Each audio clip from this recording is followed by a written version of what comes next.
इस वीडियो में हम रिमाइंडर थ्योरम से संबंधित सवालों को लगाएंगे और उसकी विधि समझेंगे।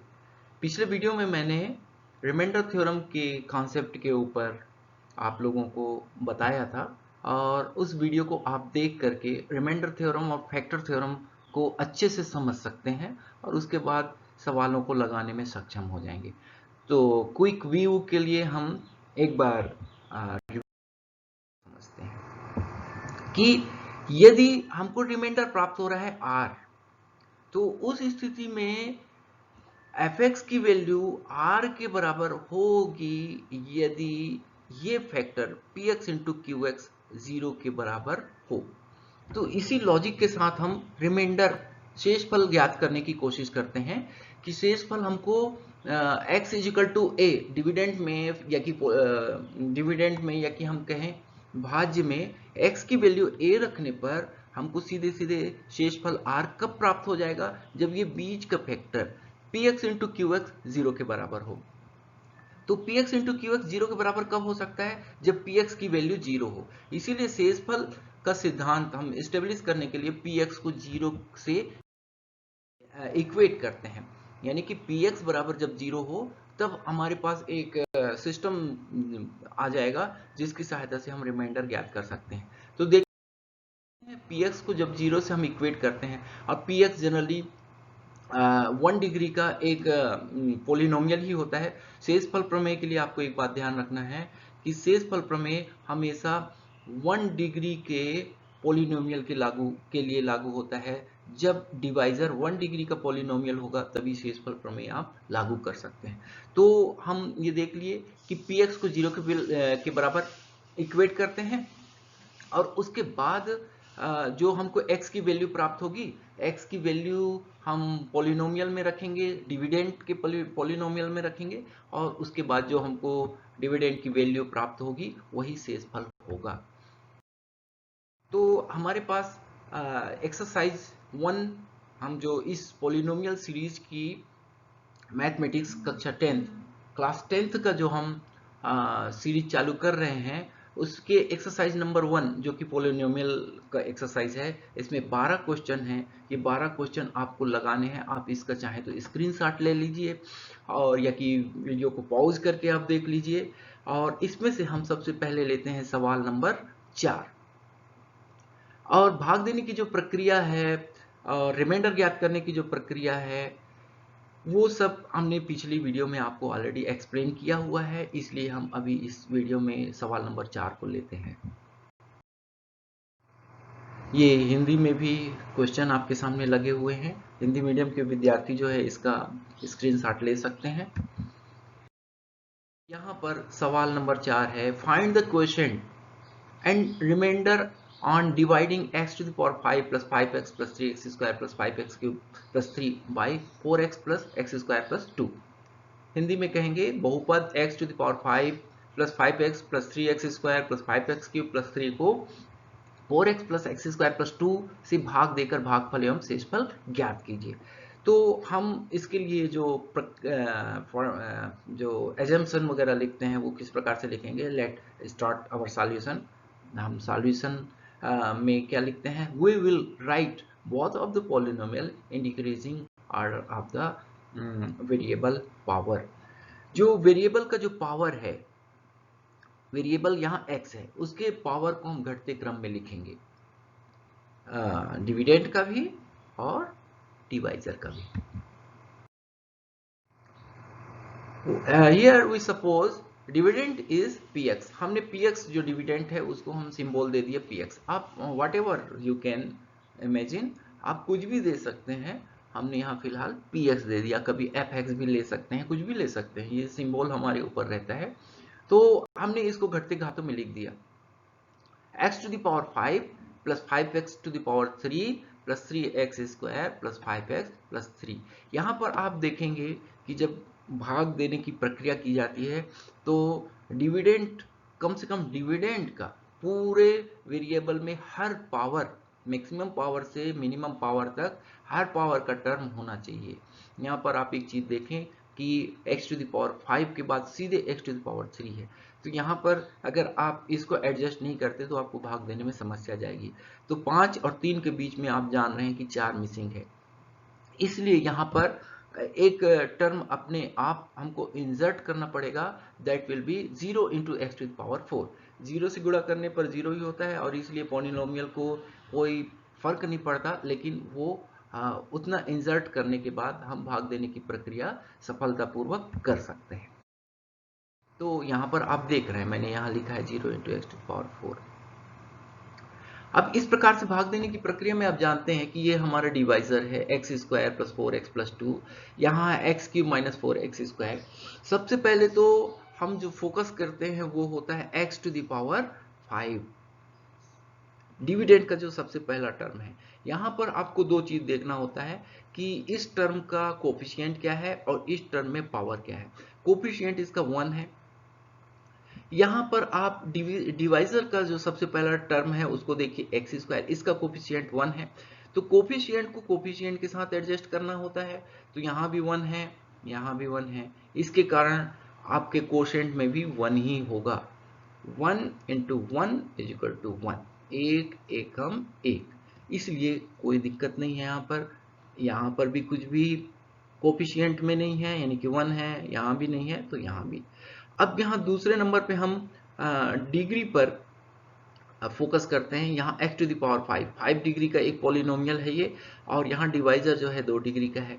तो 2 में हम क्या जोड़ें कि 5 आ जाए, तो निश्चित है कि 3।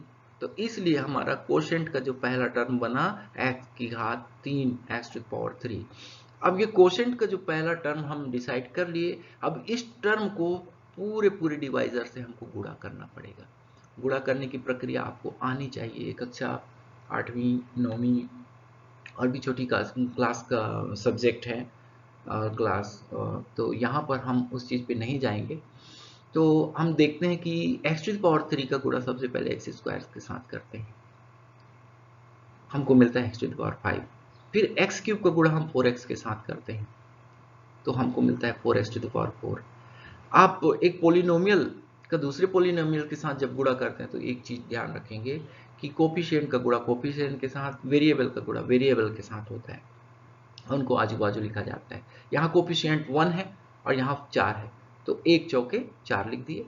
यहाँ variable x to the power 3 है, यहाँ वेरिएबल x है। तो हम जानते हैं कि वेरिएबल के गुणा में जो घातें हैं डिग्री से वो जुड़ जाती हैं, तो 3 और 1 मिलकर 4 हो गया। इसी प्रकार x क्यूब का हम 2 के साथ गुणा करेंगे तो हमको मिलेगा 2x टू द पावर 3। फिर उसके बाद I have told you many times that the factorisation या कि भागफल जो है वो कंटिन्यूअसली सब्ट्रैक्शन होता है। एक भाग देने की प्रक्रिया जो है वो लगातार घटाने की प्रक्रिया होती है, और घटाने की प्रक्रिया में हम जानते हैं कि जो साइन है उसको चेंज किया जाता है।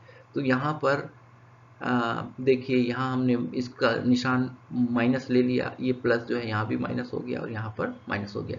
यानी कि जितने भी टर्म है हमको एक पॉलिनोमियल फिर से मिलता है, एंड जो कोशेंट का पहला टर्म हमने डिसाइड किया और जो डिवाइजर है उसके गुणा के बाद हमको एक नया पॉलिनोमियल मिलता है। उस नए पॉलिनोमियल का हम पूरा निशान यानी कि चिन्ह सिंबल बदल देते हैं। माइनस है तो प्लस करते हैं, प्लस है तो माइनस कर देते हैं, और उसके बाद सब्ट्रैक्ट करते हैं। तो जो ओरिजिनल डिविडेंड है और अभी एक पार्शियल डिविडेंड हमको मिला उसको आपस में घटा देते हैं, और इसके बाद जो भी घटाने के बाद वैल्यू प्राप्त होती है पूरा डिविडेंड हम बाकी उतार लेते हैं, सीधे सीधे कैरी करते हैं उसको। क्योंकि यहाँ पर जो एडजस्टमेंट हो रहा है, जो घटाने की प्रक्रिया में केवल पावर 3 तक के टर्म ही भाग ले रहे हैं और उससे नीचे के टर्म भाग नहीं ले रहे हैं। वो नेक्स्ट हर स्टेप में एक लोअर डिग्री तक हम जाते हैं। इसमें 3 डिग्री तक है, अगली बार 2 डिग्री से 2 डिग्री तक जाएंगे। तो यहाँ पर हम देख रहे हैं कि इसको ज्यों कहते हैं उतार लिया गया है, और इस प्रकार से हमारा एक सब डिविडेंड प्राप्त होता है। ये मेन डिविडेंड है और हमको सब डिविडेंड प्राप्त हो गया। अब ये हमारे लिए एक आगे के स्टेप के लिए एक नया डिविडेंड है। ये एक पूरा डिवाइजर हर बार वही रहेगा। हमको कोशेंट का नया टर्म डिसाइड करना पड़ेगा फिर से इस डिविडेंड के हिसाब से। अब हम उस डिविडेंड को ले लेते हैं जो पिछले हिस्से से हम लिए, उसको कैरी करते हैं और यहाँ पर 19 सबसे पहले हम देख रहे हैं कि 19 सब डिविडेंड जो है उसका पहला टर्म है 19x की घात 3 और यहाँ पर हमारा डिवाइजर है एक्स स्क्वायर। तो आप अब फिर से देखिए कि इसका एक्स स्क्वायर का कोफिशिएंट क्या है, 1 है। यहाँ पर जो सब डिविडेंड है उसका कोफिशिएंट है 19। तो एक में किस चीज का गुणा किया जाए कि 19 आ जाए, तो 1 into 19 is equal to 19, that our quotient coefficient of term number 3 will be 19। ये 19 हमने कैसे कल्पना कर लिया, 19 इसलिए कल्पना कर लिया कि यहाँ एक में 19 का गुणा करने पर 19x की घात 3 आएगा, इसलिए हमारा 19x यहाँ पर कोशेंट का टर्म नंबर 3 हुआ। अब इस 19x का गुणा फिर से हम इसके साथ करेंगे और हमको प्राप्त होगा 19x to power 3 plus 76x square plus 38x। घटाने की प्रक्रिया फिर से की जाएगी और इस प्रकार से हमको 227x plus 133, this is the reminder. हाँ, तो हमने इस सवाल को हल करते हुए सीखा कि भाग देने की प्रक्रिया अगर कंप्लीट की जाए तो हमको कोशेंट प्राप्त होता है और रिमाइंडर प्राप्त होता है, और ये पूरी फॉर्मेलिटीज के साथ किया गया है। अब सवाल ये उठता है कि यदि आपको केवल रिमाइंडर प्राप्त करना हो और कंडीशन ये है कि डिवाइजर 1 पावर का हो, 1 डिग्री का हो, तब शेषफल प्रमेय का इस्तेमाल करके हम रिमाइंडर ज्ञात कर सकते हैं। अदरवाइज कोशेंट और रिमाइंडर के लिए हमको इसी प्रोसेस को फॉलो करना पड़ेगा। तो आप उम्मीद है, मैं आशा करता हूं कि आपने भाग देने की प्रक्रिया सीख ली होगी। अगर आप मेरे कमेंट्स बॉक्स में अपनी क्वेरीज डालते हैं तो निश्चित रूप से मैं अपने नेक्स्ट वीडियो में डाउट रिमूवल के लिए जो बनाऊंगा आने वाली क्वेरीज के लिए, मैं उन सभी कमेंट्स को शामिल करते हुए एक नए वीडियो में उन सब का डाउट रिमूवल करूंगा। अब यहाँ पर एक दूसरा सवाल लेते हैं। This is the question number 11 in given exercise which have 12 questions. This is the 11th of that. If the area of a rectangle is 45x square plus 30x square meter and its breadth is 15x meter, then what will be the length? यदि किसी आयत का क्षेत्रफल 45x square plus 30x वर्ग metre तथा उसकी ऊंचाई 15x metre है, तब लंबाई क्या होगी? ये असल में ये क्षेत्रफल ज्ञात करने का सवाल है और ये रेखा गणित में आएगा, ज्योमेट्री का सब्जेक्ट है। बट यहाँ पर इसको इंट्रोड्यूस करने के पीछे लॉजिक ये है कि ज्योमेट्री में भी हम अलजेब्रा का प्रयोग कर सकते हैं, करना पड़ेगा, नहीं तो हम अपने आंसर को नहीं जान सकेंगे। तो ये जो फॉर्मूला है ये तो ज्योमेट्री का है, लेकिन हम इसमें जो प्रोसेस करेंगे वो पॉलिनोमियल में भाग देने की प्रक्रिया होगी। क्षेत्रफल बराबर हम जानते हैं कि लंबाई गुणित चौड़ाई, area equal to length into width. Here area is 45x square plus 30x and length is unknown, it is to be find out that what is the length, and we have the value of width is 15x. Next,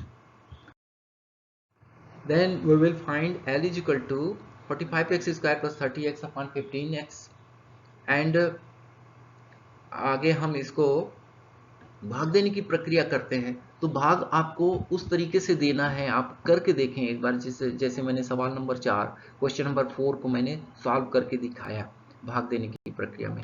और ये exam में सवाल solve करने के purpose से हम कई तरीके इस्तेमाल कर सकते हैं। उनमें से एक तरीका ये है कि अगर आपका डिविडेंड दो फैक्टर में तोड़ा जा सकता है तो ये बहुत अच्छी बात है।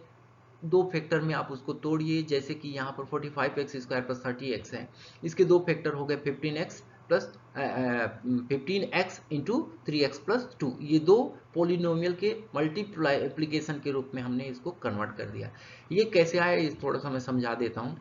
यहाँ 45 और यहाँ 30, तो आप इनका जो एलसीएम निकालेंगे तो इसका एलसीएम सॉरी कॉमन जो फैक्टर होगा वो 15 का भाग 45 में भी जाता है और 30 में भी जाता है, तो हम 15 यहाँ से बाहर कर लिए।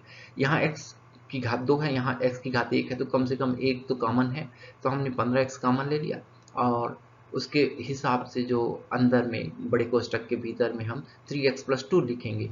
तो इसको आप गुणा करके रिवर्स में देख लीजिए, 15 या 45x स्क्वायर ये मिल जाएगा और 15x का गुणा 2 के साथ करके 30x मिल जाएगा। तो इस प्रकार से हमने इस डिविडेंड को दो फैक्टर में डिवाइड कर लिया और नीचे हमको भाग देना है 15x का। तो अब सीधी सी बात है कि 15x और 15x को कैंसिल कर देते हैं और उत्तर हमको मिलता है 3x plus 2। This is the length of that rectangle. यहाँ हमने एक फैक्टराइजेशन के मेथड से भाग देने का काम किया। भाग देने का काम आप कई तरीके से कर सकते हैं, जिसमें से एक पहला तरीका ये है कि प्रोसेस फॉलो करिए, दूसरा तरीका ये है कि फैक्टर डिविडेंड का फैक्टर करिए। फैक्टर तभी हो सकता है जब रिमाइंडर 0 हो, यानी कि भाग पूरी तरीके से चला जाए तब ये तरीका काम करेगा। और यदि भाग पूरी तरीके से नहीं जा रहा है तो आपको वही तरीका अपनाना होगा जो हमने सवाल नंबर 4 को हल करते हुए अपनाया था। तो हमने इस वीडियो में आपको दो सवाल हल करके दिखाए। I have solve 2 question exercise के हिसाब से कहें तो एक्सरसाइज नंबर 1 से हमने question number 4 and question number 11 को लिया और उसको अच्छी तरीके से मैंने डिस्क्राइब करने का, एक्सप्लेन करने का प्रयास किया है। अब इसके बाद बाकी के जो सवाल हैं आपके लिए होमवर्क के तौर पे हैं, और इस वीडियो को देखने के बाद अपने कमेंट्स बॉक्स में आप मुझे बताएं कि और कौन से सवाल में आपको दिक्कत है। उस सवाल के लिए, उसके सॉल्यूशन के लिए मैं उसको स्टेप बाय स्टेप एक्सप्लेन करने के लिए अगले वीडियो में आपके सामने आऊँगा। और आपको मैं एक चीज़ बता दूं कि मेरे क्लासरूम, गूगल क्लासरूम को ज्वाइन अगर आप करते हैं तो उसमें आपको मिलेगा स्टडी मटेरियल, लर्निंग वीडियोस और उसमें होंगे क्विज, रेगुलरली क्विज होंगे और दूसरे स्टूडेंट के साथ आप अपने आप को टेस्ट कर पाएंगे कि उनके कंपैरिजन में आप कहाँ पर हैं। और टेस्ट होंगे, डिस्क्रिप्टिव टाइप के आंसर भी आपको लिखने होंगे जिसमें आप अपने नोटबुक की जो स्नैपशॉट है उसमें अपलोड कर सकते हैं। उनका वैल्यूएशन करके मैं आपको बताऊंगा कि आपकी तैयारी की दिशा क्या है। तो अगर आप मेरा गूगल क्लासरूम ज्वाइन करना चाहते हैं तो अपने ब्राउज़र में इस वेब एड्रेस को सावधानी पूर्वक टाइप करके और जब उसमें से क्लास कोड मांगा जाए तो इस क्लास कोड करके कोड डाल करके आप मेरी क्लास को ज्वाइन कर सकते हैं।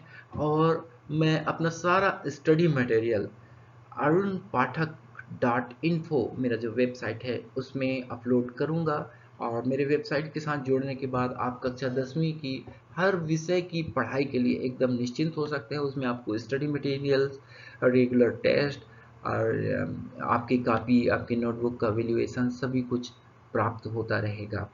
अगर आप पर्सनली मुझे इनबॉक्स में मेल करते हैं या कि फिर कमेंट्स में लिखते हैं, आपकी रिक्वायरमेंट है अगर, तो मैं अपने गूगल क्लासरूम का लिंक वहाँ कमेंट्स बॉक्स में आपके आंसर के रूप में, रिप्लाई के रूप में डाल दूंगा। और अदरवाइज इसको टाइप करके भी आप वो काम कर सकते हैं, मेरी क्लासरूम ज्वाइन कर सकते हैं। So keep watching and thank you very much for watching. अगर आपकी और भी कोई मदद मैं कर सकता हूँ तो आप मुझे बताइएगा। Thank you very much.